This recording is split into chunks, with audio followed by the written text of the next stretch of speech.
I'm Kim Wedden, and this is our report on the Bermuda insurance industry. With no major events affecting Bermuda insurers for the past 24 months, 2007 was a strong year for underwriting results. But what about subprime exposure? We asked Colm Homan, insurance partner with PricewaterhouseCoopers, about the subprime crisis and the financial results of the Bermuda reinsurers. I think all the indications so far are it's going to be a strong year of underwriting results. That's no great surprise in the sense that we've had no natural catastrophes this year, and coming off no natural catastrophes in 2006, it's been a good year for that sector of the market. One of the things that's taken a bit of the gloss off the market results, though, is going to be the subprime exposures, and we're seeing quite a few companies take significant charges for subprime risks, and that's going to reduce the profit. So whereas 3 months ago we might have been thinking this could be a record year for Bermuda, I think a number of companies are still going to have very good results, but it's going to be tainted by some subprime write-downs that are going to lower that figure. Is this the end of the subprime crisis for the Bermuda insurers, or do you think it's going to play over a few more years? Well, I don't think I'd say it's the tip of the iceberg, but I certainly think there's a lot more to go on it. People had started to believe that the problem was over during third quarter and had maybe been a little more relaxed, but if anything we've seen during the fourth quarter, it's just got worse and worse. I guess there's a number of areas of exposure which we're seeing companies deal with. On the insurance side, there's obviously the underwriting losses that companies are facing based on the D&O covers that they might be writing in some of these instances. Also on the insurance side, you have the financial guarantee companies, and they've underwritten a lot of the subprime risks, so if they go into default, they're going to have a lot of additional losses to pay out as well. And on the investment side, because typically companies are trying to invest in securities but get a little extra return, we found a number of companies with investments in subprime risk, and they're also having to take write-downs. So it's been quite bad news for them.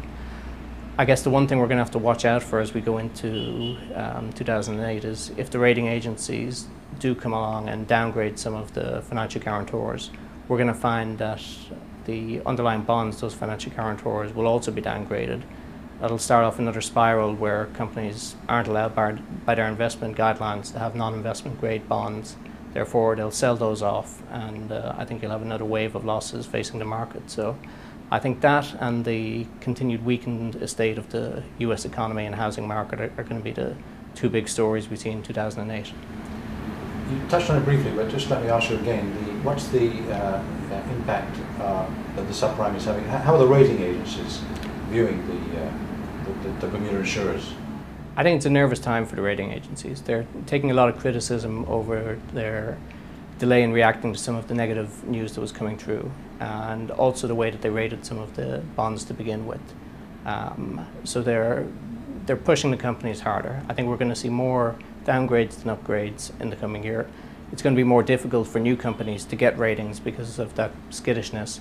And I think one of the areas which has come to the fore as the rating agencies have pushed the companies to see, well, how well did you understand your exposures coming into the season, is the quality of their enterprise risk management programs, and I think that's going to be something we'll continue to see the rating agencies hold on for the next year.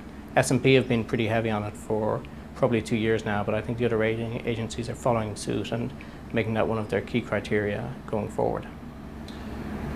Just switching gears for a minute, what are we seeing, what are you hearing in the market about the renewal process? Is it still a soft market? And talk a little bit about the pricing cycle and where you think. Sure.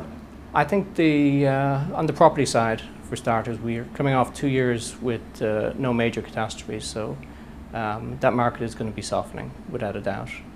The level of that softening could be somewhere between maybe 5 and 15%, but the expectations are that it's going to be a more difficult year.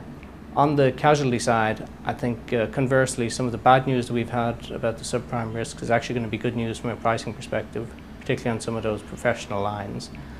We may expect some weakening just because it's been in a soft market for a while, but I think the scale of that is going to be a lot less than it might have otherwise been. I think one of the other things that we're seeing is that companies are maybe taking on more retentions themselves, so there's not as much reinsurance premium getting into the market itself, and that's creating some more competition. Good. Colm, the other last question is, Talk to us for a few minutes, would you, about the capital market's involvement in reinsurance and how it's affecting products like the sidecars that were launched a year or so ago?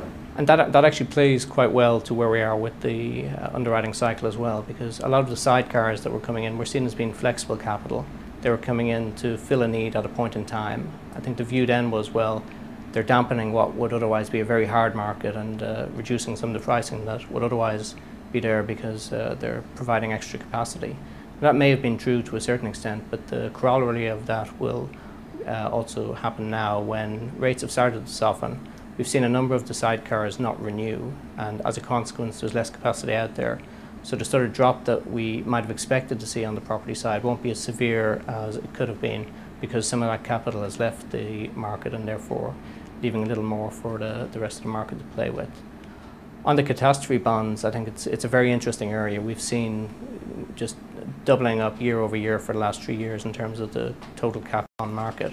And similar observations to what I said about the sidecars. There's probably less demand for cat bonds with the softening market because they're becoming a more normal part of many companies' approach to dealing with the cat risk. I think the growth that we've seen will continue, but maybe not at the sort of rate that we've seen for the past couple of years. So I'd still expect to see strong growth in cat bond issues, but not quadrupling as some commentators have suggested.